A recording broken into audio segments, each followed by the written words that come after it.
La iglesia de San Ángel se veía imponente bajo la lluvia de junio.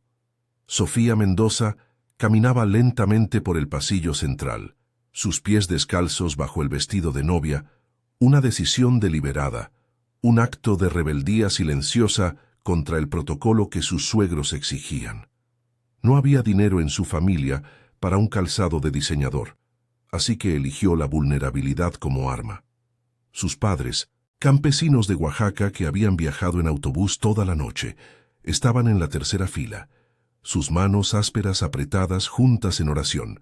Rodrigo Fuentes la esperaba al altar, de 35 años, millonario heredero de una cadena de supermercados que se extendía por toda la República Mexicana.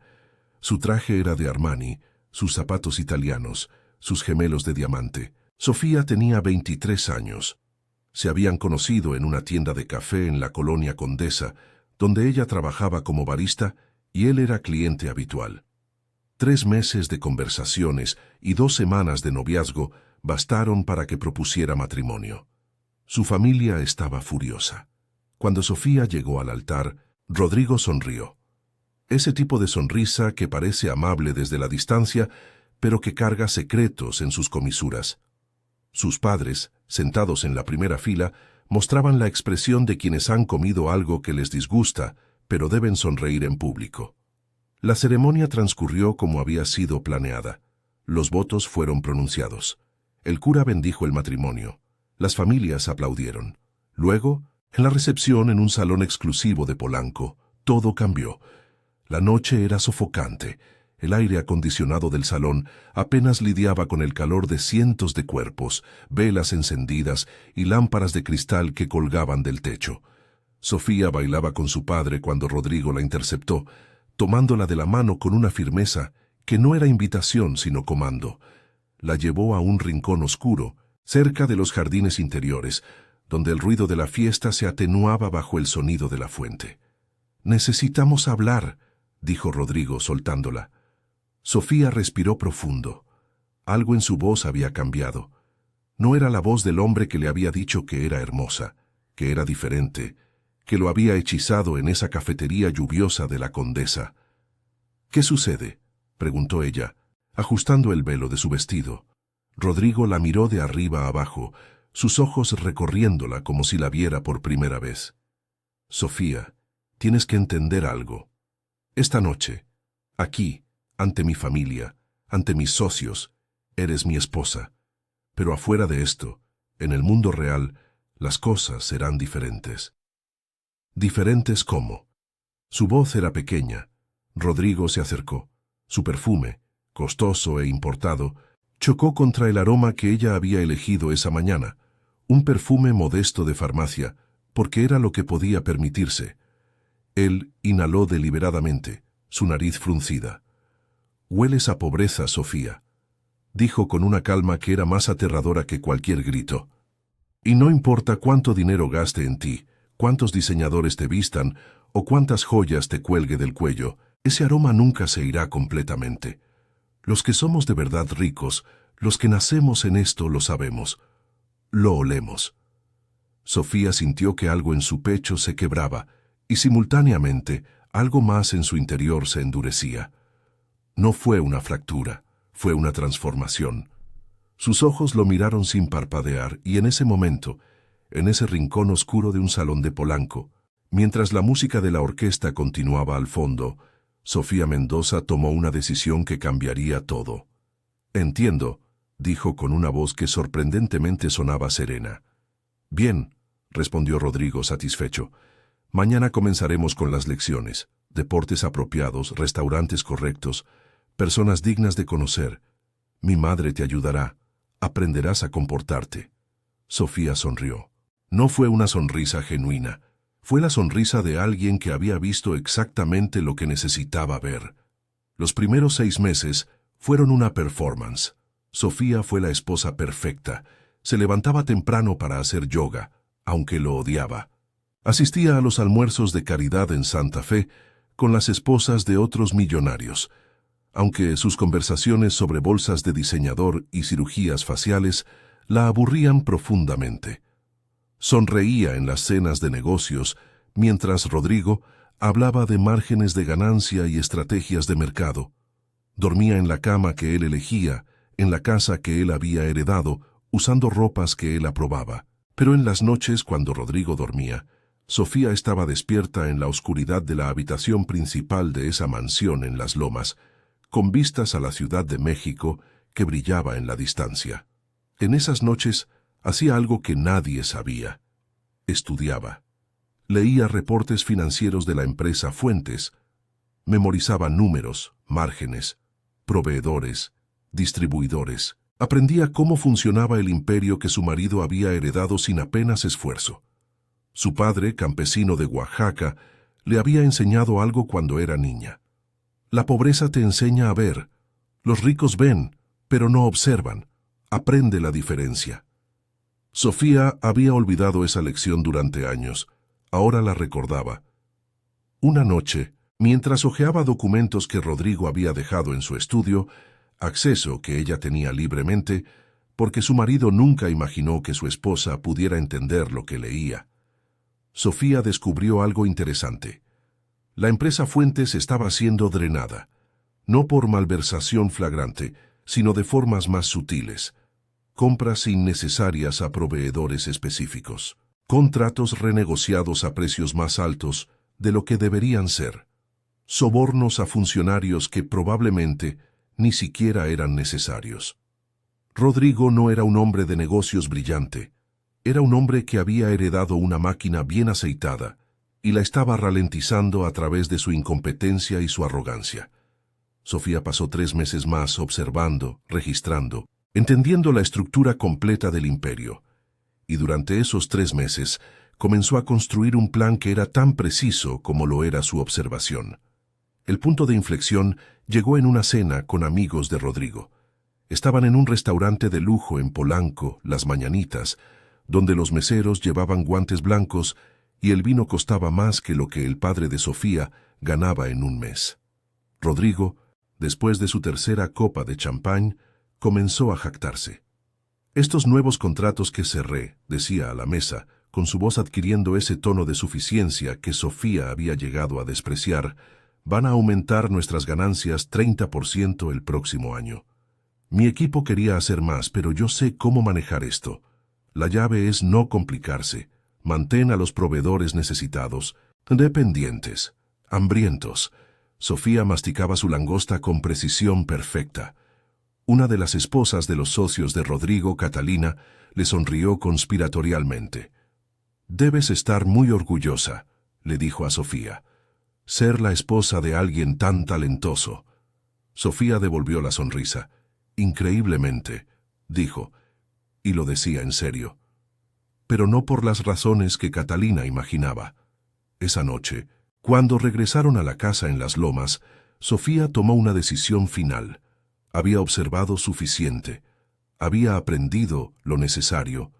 Ahora era tiempo de actuar. Capítulo 2. Las grietas en la fortaleza. La oficina principal de Fuentes Supermercados estaba en un edificio de vidrio y acero en Santa Fe. 32 pisos de control corporativo. Sofía había visitado el lugar solo una vez, cuando Rodrigo la llevó en su primer mes de matrimonio para mostrarle su imperio. Ella había memorizado cada detalle: la distribución de pisos, los departamentos, los nombres de los ejecutivos clave, los despachos de seguridad. Ahora necesitaba acceso real. La oportunidad llegó cuando Rodrigo enfermó. Dengue, un caso no grave pero incapacitante. Sofía pasó 2 semanas cuidándolo, siendo la esposa devota, preparándole bebidas de suero, leyéndole novelas. Durante esas 2 semanas, ella tuvo acceso a su computadora portátil, su teléfono, sus contraseñas escritas en un cuaderno que guardaba en el cajón de su escritorio con una ingenuidad casi ofensiva. Sofía copió todo: sus credenciales de acceso, sus contraseñas de correo electrónico, los contactos de sus abogados y contadores. Luego, de forma cuidadosa, contactó a una persona que había investigado durante meses: Carlos Méndez, un contador forense que trabajaba de forma independiente. Lo encontró a través de un foro en línea sobre fraude corporativo, un espacio donde contadores frustrados Discutían casos que les gustaría investigar si tuvieran la oportunidad. El primer correo de Sofía fue anónimo. Decía simplemente: «Tengo documentos sobre malversación sistemática en una empresa importante. ¿Estarías interesado en revisar?». Carlos respondió dentro de una hora. Se reunieron en una cafetería en Coyoacán, lejos de Polanco, lejos de donde alguien que conociera a Rodrigo pudiera verla. Carlos era un hombre de unos 50 años, con gafas gruesas y una expresión de alguien que ha visto demasiada corrupción para sorprenderse. Sofía llegó con un USB lleno de documentos que había fotografiado del computador de Rodrigo. «¿De dónde sacaste esto?», preguntó Carlos después de revisar el contenido durante 10 minutos. «No puedo decirte», respondió Sofía, «pero puedo asegurarte que es auténtico. ¿Puedes identificar lo que está sucediendo?». Carlos se quitó las gafas y se las limpió con la servilleta que el mesero había dejado. «Esto es interesante», dijo lentamente. «Esto no es fraude simple. Esto es sistemático. Alguien está desviando fondos, pero de formas que no levantan sospechas inmediatas. Los proveedores tienen precios inflados. Hay transacciones circulares con empresas fantasma. Y aquí», señaló la pantalla de su laptop, «hay sobornos a funcionarios. ¿Cuántos años llevas observando esto?». «3 meses», dijo Sofía. Carlos la miró fijamente. «¿Y quién es responsable?». «El dueño principal de la empresa». «Ah». Carlos volvió a ponerse las gafas. «Entonces necesitas algo más que solo descubrir el fraude. Necesitas protección.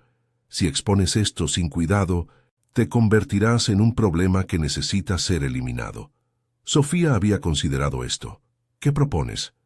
«Primero, necesito comprender completamente la estructura. Segundo, necesitamos conectarlo con autoridades que no puedan ser compradas. Tercera, necesitamos crear documentación que sea imposible de negar. Y cuarto», Carlos inclinó su cabeza, «necesitamos saber exactamente qué ganas tú con todo esto». Sofía respiró profundo. Este era el momento de confesar su plan completamente. «Quiero la empresa», dijo, «o al menos quiero su control suficiente para reconstruirla, y quiero que Rodrigo Fuentes nunca vuelva a beneficiarse de ella». Carlos se recostó en su silla. Luego lentamente sonrió. «Esto es venganza y negocios», dijo. «Me gusta. Dame 2 semanas». Esas 2 semanas fueron las más tensas de la vida de Sofía. Rodrigo se recuperó del dengue y volvió al trabajo, convencido de que todo en su imperio marchaba perfectamente. Sofía fingió ser una esposa satisfecha, mientras, en secreto, se reunía con Carlos en cafeterías diferentes cada vez, comunicándose a través de números de teléfono desechables. Carlos construyó un caso que era prácticamente impenetrable. Documentó cada transacción fraudulenta, rastreó los sobornos, identificó a los proveedores fantasma, conectó todo en una línea clara que mostraba que Rodrigo Fuentes, ya sea por ineptitud o por intención deliberada, estaba robando de su propia empresa de formas que probablemente lo harían acreedor a cargos criminales graves.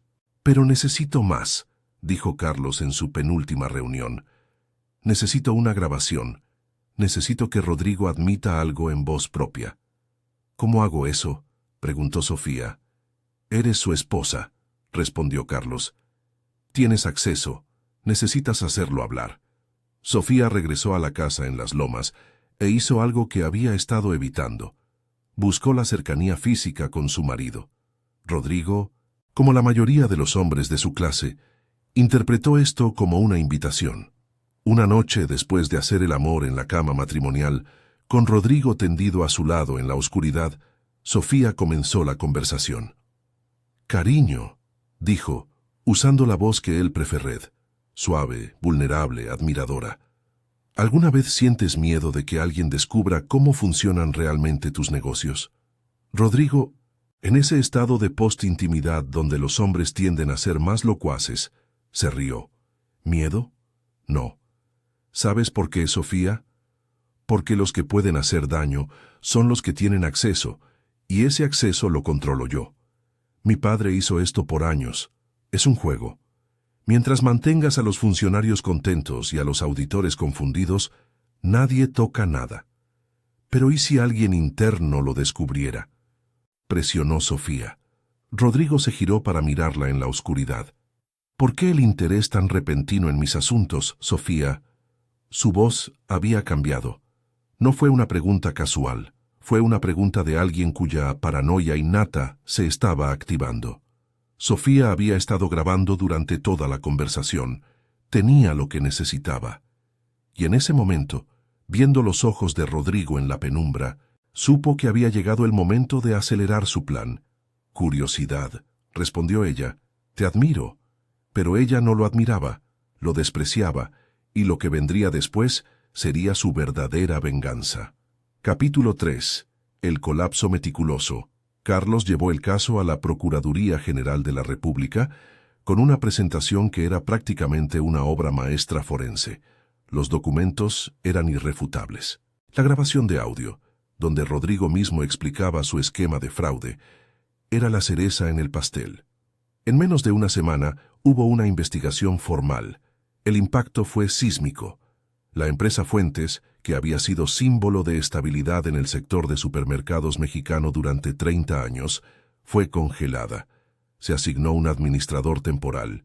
Se abrieron investigaciones criminales. Los medios financieros comenzaron a especular sobre el colapso. Rodrigo, cuando fue informado por sus abogados de lo que estaba sucediendo, entró en pánico. Sofía lo observaba desde la cocina de la casa en Las Lomas, mientras él paseaba por la sala de estar, hablando por teléfono, su voz aumentando en volumen con cada llamada. ¿Cómo es posible?, gritaba a su abogado. ¿Quién filtró esto? Sofía sirvió té en una taza de porcelana y lo dejó sobre la mesa cerca de donde su marido estaba de pie. Él ni la miró. En ese momento, ella no existía. En ese momento, solo existía su imperio en ruinas. No soy yo, dijo Rodrigo después, más tarde esa noche a ella directamente. Sus ojos estaban rojos de llorar. No sé quién hizo esto, pero no fui yo quien comenzó esto. Fue mi padre. Yo solo. Heredé el sistema. Sofía escuchó su confesión sin expresión. No sintió compasión. Sí sintió satisfacción. Pero el verdadero plan de Sofía no era simplemente destruir a Rodrigo, era construir algo de las ruinas. Mientras Rodrigo estaba envuelto en sus propios problemas legales, reuniones con abogados penalistas, negociaciones para evitar prisión, una depresión que lo mantenía en la cama gran parte del día, Sofía hizo algo audaz. Se acercó a los administradores temporales de la empresa y les propuso una idea. Mi marido está claramente incapacitado para dirigir la empresa en este momento, dijo Sofía, vistiendo un traje de Chanel que había aprendido a usar con perfección. Pero yo conozco la estructura de la empresa. He pasado los últimos meses estudiando los procedimientos. Permítanme ser la intermediaria entre la administración temporal y los accionistas. Puedo ayudar a restaurar la confianza. Los administradores estaban escépticos. Una mujer de 24 años, recién llegada a la familia.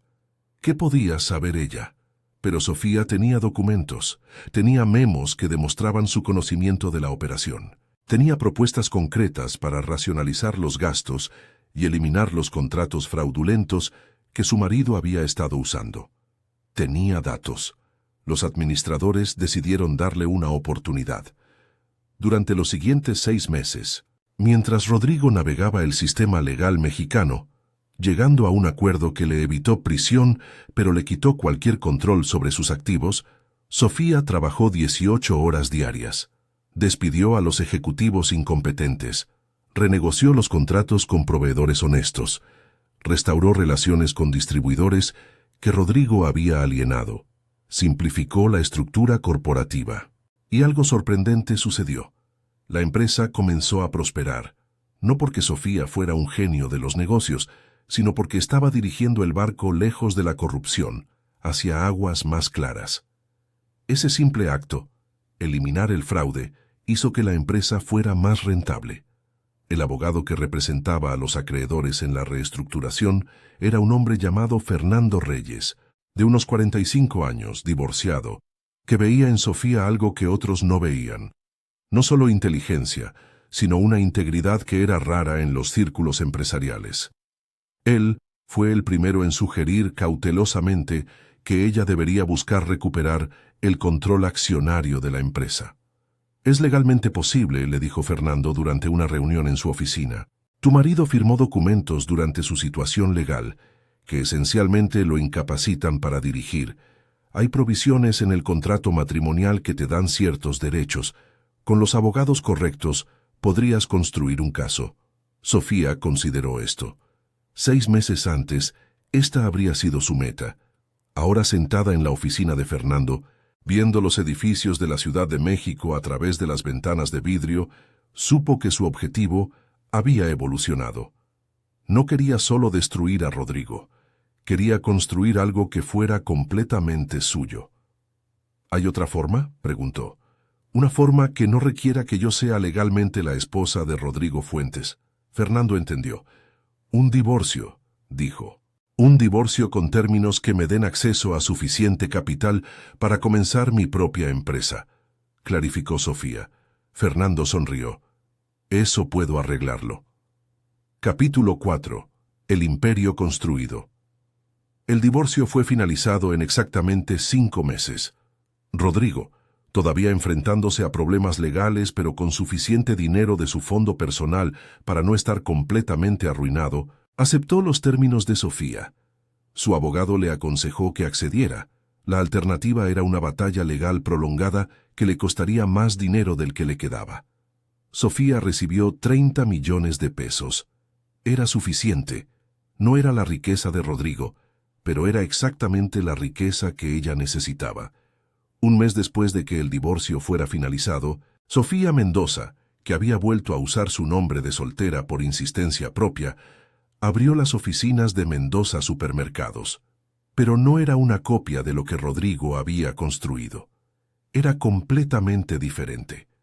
Sofía comenzó pequeño, con 3 sucursales en las afueras de la Ciudad de México, en áreas que otros supermercados de lujo habían ignorado.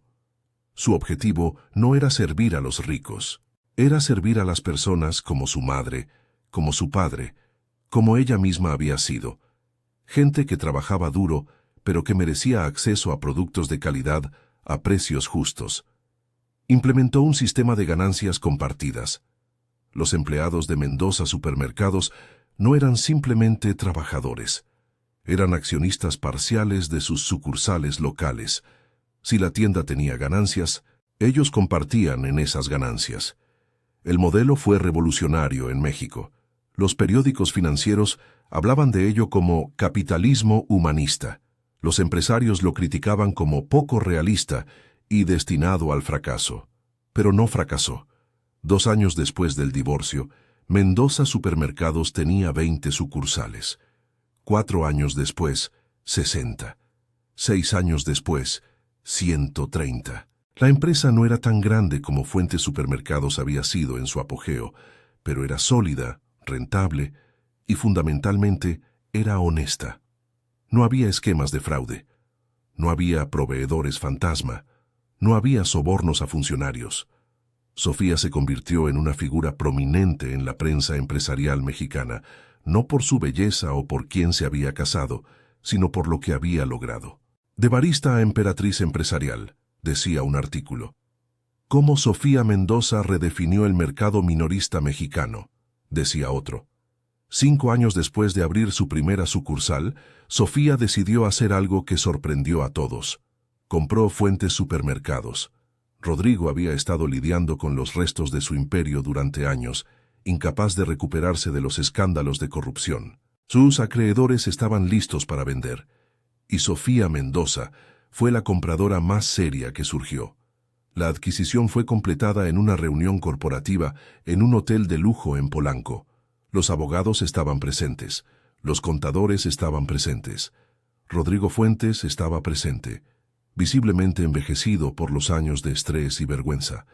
Sofía estaba presente, vistiendo un traje gris de líneas impecables, su cabello peinado hacia atrás con severidad, sus ojos claros y fríos. Cuando se firmaron los documentos finales, Rodrigo levantó la vista hacia ella. No esperé que fueras la que comprara, dijo. Pensé que sería alguien de una corporación más grande. Sofía cerró su carpeta. Se paró. Miró a su exmarido directamente a los ojos.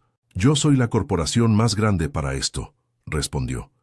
He estado reconstruyendo lo que destruiste desde el momento en que me abandonaste. Ahora la destrucción es completa. Dicho esto, se fue de la sala de reuniones. En los años siguientes, Sofía integró las operaciones de Fuentes Supermercados en su propia empresa. Eliminó los nombres y las marcas duplicadas. Eliminó los ejecutivos que habían estado involucrados en los esquemas de fraude de Rodrigo. Rescató lo que era valioso: las tiendas, el reconocimiento de marca histórico, la experiencia operacional, y lo transformó bajo el nuevo modelo de Mendoza. Hoy, 8 años después de que Rodrigo Fuentes dijo que ella olía a pobreza, Mendoza Supermercados es la tercera cadena de supermercados más grande de México. Sus empleados son ricos, sus clientes son leales, su nombre es sinónimo de integridad empresarial. Sofía ahora dirigía su empresa desde un piso 35 en el mismo edificio donde Rodrigo había tenido su oficina. El mismo edificio donde ella lo había visto una última vez hace casi una década, cuando fue a negociar la venta final de sus activos. Esa noche, en su departamento en Polanco, Sofía se paró en el balcón mirando la ciudad que se extendía abajo. La Ciudad de México, con sus luces, con su movimiento, con sus millones de historias de gente que trabajaba duro y merecía más de lo que el mundo les daba. Su asistente entró a través de la puerta del balcón, trayendo una copa de vino, un Chateauneuf du Pape, no para presumir, sino porque era la bebida que le gustaba. ¿Necesitas algo más?, preguntó el asistente. Sofía negó con la cabeza. Se quedó allí, sola, mientras la ciudad se iluminaba con la noche, y recordó al padre de Rodrigo, al que nunca conoció. Le había enseñado a su hijo que la riqueza era un derecho de nacimiento. Le había enseñado que ciertos olores eran marcas de la pobreza que nunca podían ser lavados. Lo que no le había enseñado era que esos olores de la pobreza podían transformarse en poder, que la gente que huele a tierra, a trabajo, a honestidad, podía construir imperios más sólidos que cualquiera que fuera heredado. Sofía tomó un sorbo de vino, miró hacia el horizonte y sonrió con la satisfacción de alguien que no solo ha triunfado, sino que ha triunfado de forma correcta. El viaje desde aquella cafetería en La Condesa, pasando por la iglesia de San Ángel, hasta ese balcón en Polanco, no había sido sobre destruir a Rodrigo Fuentes. Había sido sobre descubrir quién era ella realmente. Y resulta que era mucho más fuerte, mucho más inteligente y mucho más valiosa de lo que cualquiera, especialmente ese hombre que una vez dijo que olía a pobreza, había imaginado jamás. En el escritorio de su oficina, en un marco discreto, Sofía mantenía una foto de su padre en los campos de Oaxaca, sonriendo, con las manos en la tierra. Porque él le había enseñado lo más importante de todo, que la observación es poder, que la paciencia es una arma, y que el verdadero lujo nunca es lo que heredas, sino lo que construyes con tus propias manos.